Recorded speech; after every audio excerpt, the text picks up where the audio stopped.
Welcome everyone. It's great to see so many people from all over the globe engaging with this session on global context. It seems very fitting.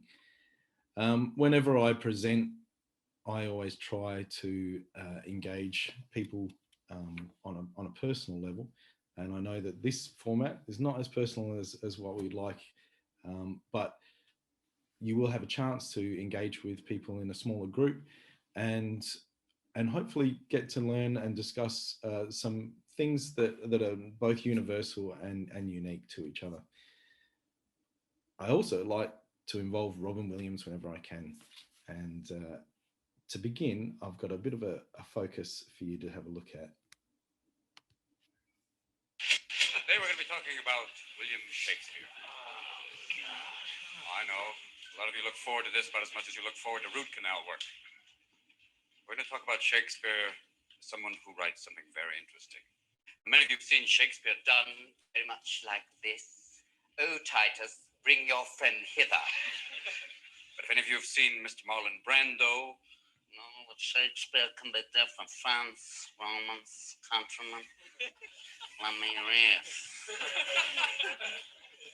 You can also imagine maybe John Wayne as Macbeth going, well, is this a dagger I see before me?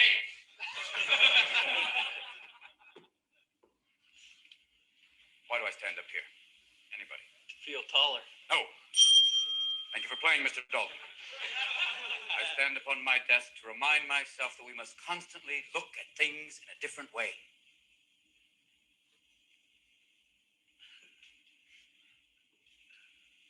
See, the world looks very different from up here. You don't believe me? Come see for yourselves. Come on. Come on. Just when you think you know something, you have to look at it in another way. Even though it may seem silly or wrong, you must try. Now, when you read, don't just consider what the author thinks. Consider what you think. Boys, you must strive to find your own voice. Because the longer you wait to begin, the less likely you are to find it at all. Thoreau said most men lead lives of quiet desperation. Don't be resigned to that. Break out. Don't just walk off the edge like lemmings. Look around you. There you go, Mr. Christie. Thank you. Yes. The idea of learning in context has actually been part of the MYP for some time. And for those of you that have been around as long as I have, and that's 20 years this year as an IB teacher, you'll remember the areas of interaction. Now, they were context for learning and developed from the Harvard Project Zero project, which is still with us today. And in the 2014 iteration of the MYP, known as the Next Chapter, they have become global contexts. So the idea of best practice of learning in context has not left MYP, it's just been enhanced by conceptual understandings.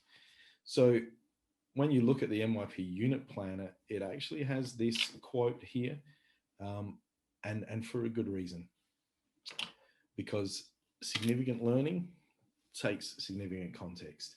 And now I'd like you to go into your breakout rooms. We're going to take you there for 5 minutes. You're going to come back and you'll be automatically brought back. So be careful at the end of that 5 minutes. If you're having any personal conversations, that will be heard by everyone. So let's give this a try and really just talk about why is learning important to you, like in context, and why it makes learning memorable. Maybe you will remember something from your own learning and time at school that has stayed with you till now. So let's go to those breakout rooms.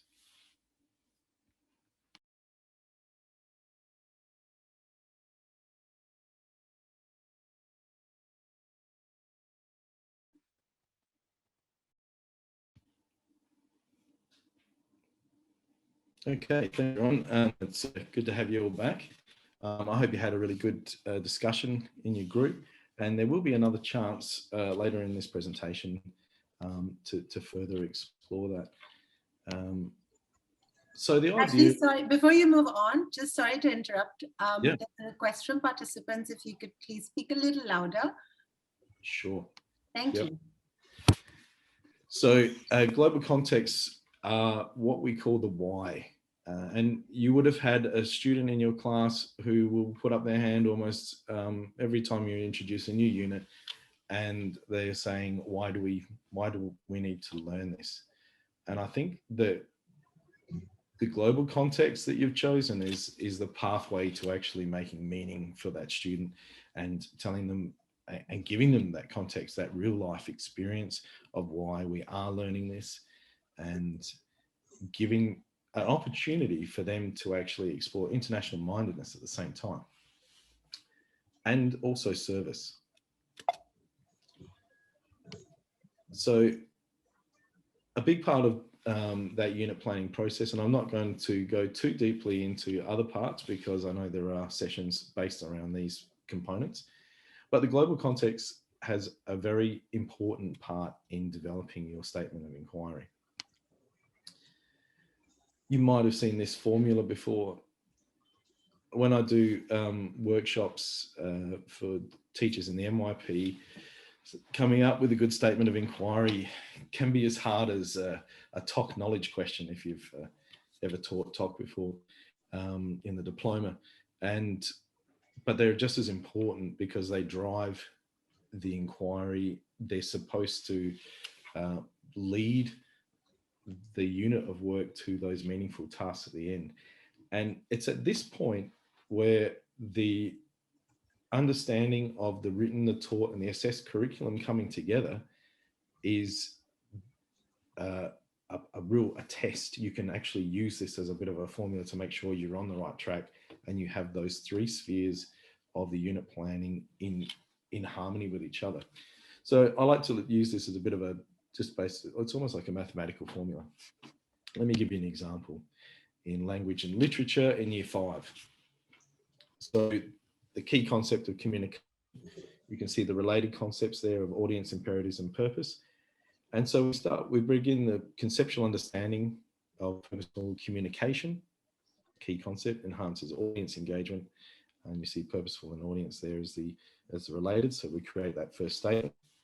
The global context chosen here is personal and cultural expression, and the particular exploration is analysis and argument. Add those together,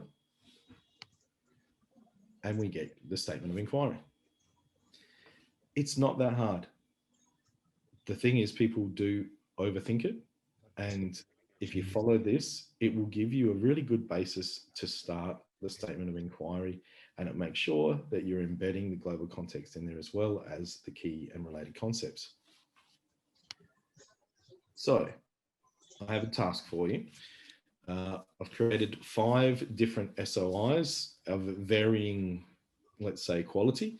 And what I want you to do in your groups is try and work out how you might improve these. You might need to refer to from Principles in a Practice. You might have a PDF of it on your desktop, or you might access it in the Program Resource Center and have an electronic copy. But have a go. You'll be assigned to a particular statement of inquiry, and the idea is to fix it. So I'll see you after the breakout. Just to clarify, everybody, you're all going to be put into 10 breakout rooms. There is a link in the chat now with a Padlet. That Padlet has these 5 statements of inquiry that Ashley was just talking about written up top, and your groups have been mentioned there as well, right up there with the SOIs. So all of you in your individual groups can discuss amongst yourselves and then post your answers in the underneath the column assigned to your groups. All right, so the Padlet is now in the chat, and we will have exactly 5 minutes to work on this. I'm putting all of you back in the same groups that you were in earlier. So here we go, 5 minutes to work on this. Hi, everyone. We knew that would go quick. I hope it's been rewarding and you had a chance to have a go at. I was just wondering if the breakout rooms could be made after considering the subjects, because we were all from different subjects and we couldn't decide whose related concepts to pick up. Very correct. Very That's correct. a good point, Frida. A good Very point. correct. I agree. And yeah, but The advantage, but on the I completely agree with what was said. But the other advantage is that if you are looking into IDEO units, I think it was a great opportunity as a science teacher for me to look into a performing arts statement of inquiry. It was a great experience for me to get introduced. Absolutely, yeah. To the way the KC and the RC and the way the performing art teachers are. So this is where you also insinuate the IDEO links. That's great. Thank you for those suggestions. And I think this also leads beautifully to what Ashley's going to be talking about next, where does an SOI really have to be connected to your subject specifically, or can we have SOIs that work across different subjects? And is that transferable of an SOI that it doesn't really have to align with or look like it belongs to a particular subject? So I'm going to let Ashley take the lead on that and talk to you all about that next. Thanks, Pallavi. Yes, my point exactly is that a good statement of inquiry should be able to be picked up by one teacher and taken out of a subject and brought into another one and used. And that's our group 4. We're discussing that earlier, and that was one of the characteristics of when you see a good statement of inquiry, it's not locked into a specific subject, and you could, across the 8 subject areas, you could explore that statement of inquiry in that subject specific way. But a good statement of inquiry is zoomed out a bit and actually has more of a general understanding, so that is a transferable understanding. And that's how it makes a top level statement of inquiry. I'd like to talk to you now about what I call the lens effect, the global context as a lens. And I often use this image to actually explain how the global context works. You'll all be familiar with the prism. And when a beam of light goes into the prism, it is split into all the colors of the rainbow. It separates out the white light into what it's actually made of, and giving it greater focus and clarity. My image and symbol of that prism as the global context is that if you shift the prism, it changes the color. And if you change the global context, it changes the tasks and the outcomes that you're looking at. Let me give you an example in language acquisition in year 3 of the MYP. So the topic, or that first beam of light, is at home. So they'd be learning about that.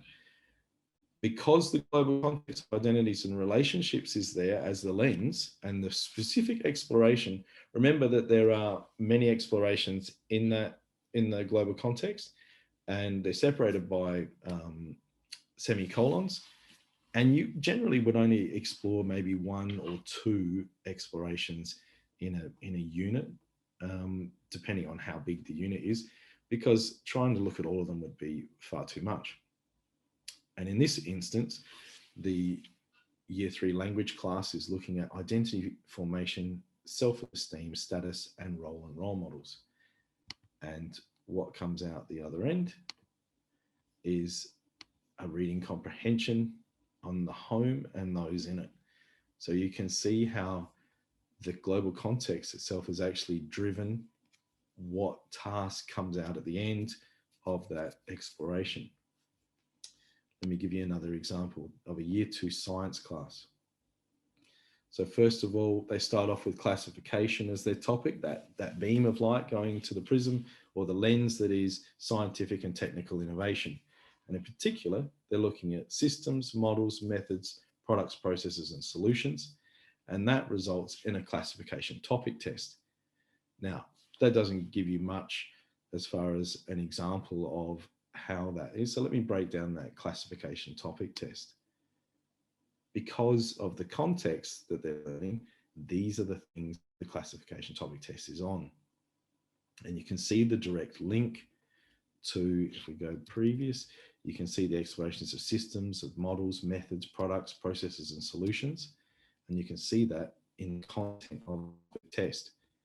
So it's a real driver for what you are looking to teach, looking for the students to learn, and looking for what they're going to be assessed on. And it helps to actually make that synergetic in a way that we want curriculum development and in the MYP to focus on the written, the taught, and the assessed curriculum. Now, I'm now going to just take you through a bit about how the global context works in the personal project, and it is a very important part. Now, again, I'm referring to those explorations. So if a student chooses scientific and technical innovation, the actual terminology there is the students will explore. And that's a very important stipulation. They must be in the position to explore this global context through their project. And in this instance, we look at the interaction between people and the natural world. So just one of those explorations. Now, one of the big problems with the personal project that you've probably all come across being an MYP teacher, you're a supervisor of the personal project, and the big problem you find is the student who starts off with the term, I want to make. And instead of starting with a global context, a topic, and then a global context, they're starting with the end in mind. I want to make blah. We'll have a look at some of those examples. So they make whatever that is that they want to, that they're beginning with at the beginning instead of the end. They make the project and then they come to writing the report and they try to retrofit the global context onto it. And of course, that leads very often to a failed project because they didn't begin correctly. Now, unfortunately, sometimes this is also the fault of a supervisor not intervening early enough and saying, you're on the wrong track and you're going in the wrong direction. Now, that doesn't mean you didn't try. And we all know that some kids can be pretty stubborn. Here's an example where I am in my part of the world in Australia. We introduced a personal project before Christmas. Some students who don't get what they want for Christmas then decide, I know, I will make my personal project the thing that I wanted for Christmas, and then mum and dad will have to pay for it anyway because it's for school. So we get the I want to make a skateboard. Then it comes time to actually writing the report, and because they made a skateboard, they go for the scientific and technical innovation because they made something, not for any other reason. The problem there is that the report shows tenuous links to the global context. There's no innovation as such. It's really putting together parts that are assembled. It's not a project, it's an assembly of someone else's project who designed the skateboard. Give you another example. And this is one, this is the situation where I talk about the supervisor who presented this as a really good project. Unfortunately, what they didn't do was go through the beginning process with the student. They made a base amplifier. Of course, again, because they made something, they went to scientific and technical innovation. And when it came time to the report, it had the tenuous links. There was no innovation. It was essentially a DIY assembly from YouTube, including a parts list. It was somebody else's project. It wasn't theirs. I want to make a horse saddle. Identities and relationships because I like horses. Really tenuous. What happens? Well, this is where I'm saying at this beginning point, it's up to the supervisor to intervene. And there's a really important place for that. And that's in that first or second meeting with the student and saying, what is your global context and what's driving this project? So hold on to that thought, because we can, if you've got any questions or examples that you want to talk about, we will talk about that during the Q&A session as well. So keep that thought. This is why starting with the global context is so important. Now, think about the project, first of all. The actual product or the outcome is assessed by one strand in one criterion. One strand in one criterion is what the product or outcome is assessed with.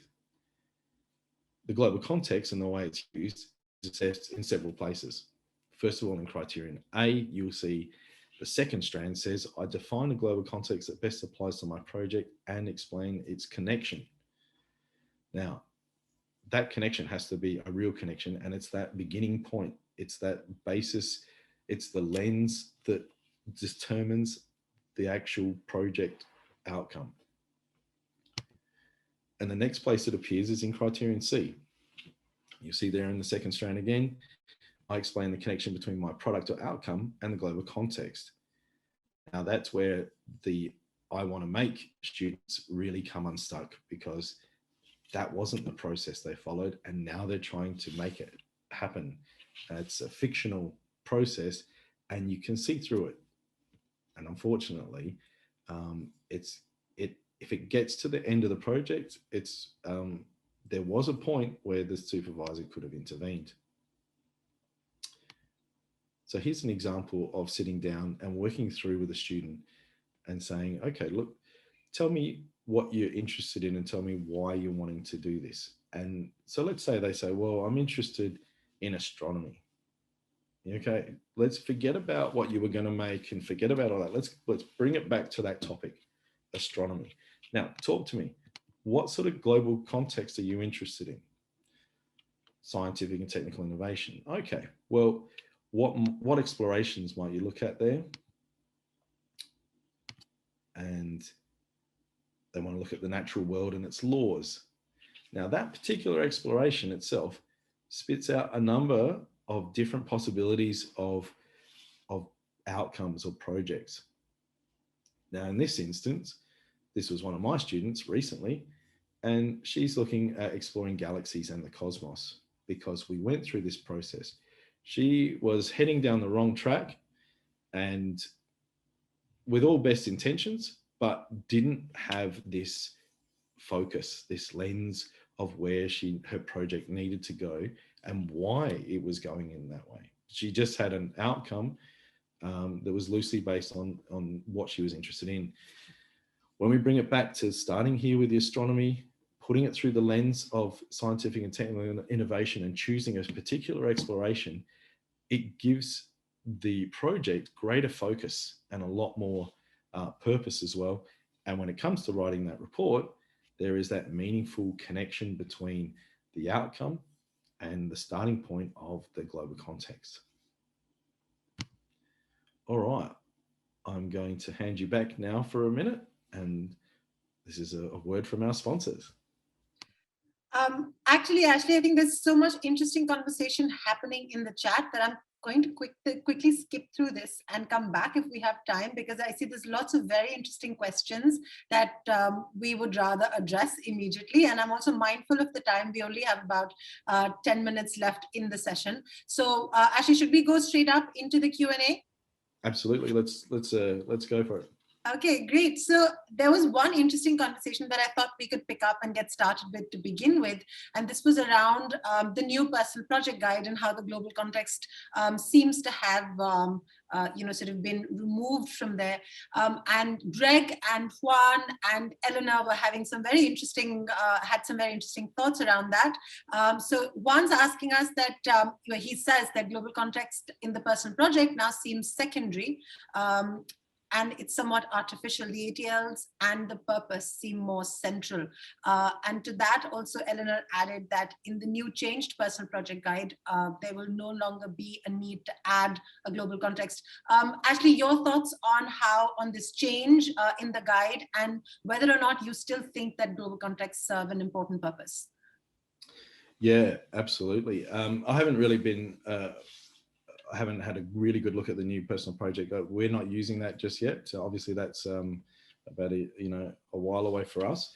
But what I have learned over 20 years of teaching the IB is that contextual learning doesn't go away, because it is a sound approach. It's important. And I think you find that while the emphasis might be taken away in one area, you'll find that it's actually still quite prominent in a lot of other areas. And that's the nature of contextual learning, is that it will always be there in the background, and it'll always be there at the beginning point of that inquiry process. Okay, great. Thanks for that, Ashley. Thanks for that clarification. And I think some of this will also become evident to us as people start using the new guide and we start getting kids to inquire and build their new projects. And then we'll also be able to learn a little bit from experience as we go along. There's another question that's coming from Sandhya, who's asking, she wants to know, that there's in an explanation of the global context is that it should provide a setting, an event, or a set of circumstances which help students understand what they're learning. And she wanted to understand if you could shed some light on whether incorporating this idea of the global context is effective. Okay, I'm trying to just find that question too. It's just right at the bottom of the chat. It's just coming. Oh, it's coming now. So global, the central to the MYP in the middle of the circle. Is that the one below me? The one right above that. Oh, above that. Explanation is that it should provide a setting, event, a set of circumstances which helps students understand what they're learning. Just some light on this, I'm really incorporating the idea of global context is effective. Yes. So when we look at, we could talk about global context in another way. We could refer to them simply as real life situations. And when you look at learning, any kind of service learning is actually embedded in real life situations if it's effective and it's a really good process of inquiry. And that's why service learning is so important part of the MYP, because it's actually really built into those global contexts. And so when you look at that kind of real life situation, that's why the global context also then enable the opportunity for international mindedness and intercultural understanding, because that it embeds the real life situation, or it's the place where the learning can happen. And we go back to one of those very early slides of the why. Why are we doing this? Why are we learning this? Why is this important to know? And I think that having that at the center and having that as the beginning process of any part of the MYP really concretizes the why for the students, but it also, in our minds as educators, actually gives us the context for the learning and gives us a good basis and foundation of developing in that inquiry. Does that expand on that idea? Yeah, it does. Thank you so much, Ashley. Thank you. My pleasure. Okay, so actually there was also a very interesting conversation further up in the chat about the SOI and transferability across different subjects when it comes to designing the SOI. And there were a few people with different opinions on this. And Isaac is talking about how the SOI doesn't have to be transferable to all subjects, and to support the claim and the subject related concepts in which the subject is grounded are those seem to be more important. And what are your thoughts on that, and on whether or not SOIs should reflect transfer of learning, whether they should be more specifically focused on the subject specific related concepts, or should we try and keep it open and spread across to try and attach as many different types of learnings that we can? Yeah, it's a good question, and it's a good point to make too. The SOI, I often use I like to use visuals as well. I'm a visual learner. Like my lens analogy, I also like to use the funnel analogy when you start with that idea, the global context, the SOI in there. What's actually bringing it, what gives it the subject focus is those related concepts. They are from the specific subject. So the first part of that SOI, you can, and this is where you can tweak, you pick up an SOI from another subject area, bring it into yours, change the two related concepts to something that's actually specific to your subject, and you've got that funneling effect of it being more relevant to your subject area. And it's a good point that we do need to keep in mind that the related concepts are called related concepts because they're related to your subject area, and that's what gives it that greater subject focus. So they're a really good vehicle for that. And yeah, the SOI should still be able to transfer, but you wouldn't necessarily keep someone else's or another subject area's related concepts, because they might not be actually your related concepts at all, and would also might not be appropriate. Absolutely. And I think Byron in the chat has really summed this whole thing up really well by quickly picking up from the guide itself and saying that a good SOI develops specific disciplinary knowledge that supports transferable understanding. So we do have, like you said, Ashley, the related concepts for building up specific disciplinary knowledge, and the key concepts could then help us build transferable knowledge across different subject groups. So that's wonderful. Great. So this is very interesting, and I'm glad that we're being able to actually dissect the SOI in such great detail. There's another question that's coming from Oscar, and he's saying that if we're changing concepts and related concepts, how do we then talk about transferability? Where are we changing that? And he says that it seems that we're playing on semantics here. So do you want to just clarify that for Oscar, Ashley? Yeah. No, we're not talking about semantics, because we're talking about tools that we use to design curriculum, and related concepts are specific to a subject area. So that's not semantics, because that's actually embedded in the different individual subject guides. So what we talk about with the key concepts, there's like only so many of the key concepts, and they go across and often shared. A subject area will have maybe 4 of those, and they are shared sometimes in different subject areas, and so you do have that transferability level there. But the global context is where that transfer it takes place, and that's why they're so important as that beginning point, and the way that we each subject area needs to actually explore those global contexts in their own context too. So that for a student who goes from one subject to another starts to gain that greater understanding of that global context in its different settings. And that's where the related concepts are very important in giving the subject or the discipline grounding. That's great. Thank you so much for clarifying that, Ashley. And thank you, everybody, for such wonderful questions. That's all we have time for today with Ashley. You can most certainly keep continuing this conversation on social media. Do tweet about this. You can maybe tag Ashley and get him to talk with you and continue talking about the global context and statements of inquiry on social media. We do have a little feedback form where you can also let us know how you like this session and how we could maybe do it better next time as well. There is another great session coming up right after this one, which is by Cheryl Ann Stephens, and it's going to be focusing on designing and implementing collaborative change. So those of you who are trying to change something at school and are looking for interesting ways to begin that conversation and build your allies, well, I'd recommend you go in and grab a seat at Cheryl's session.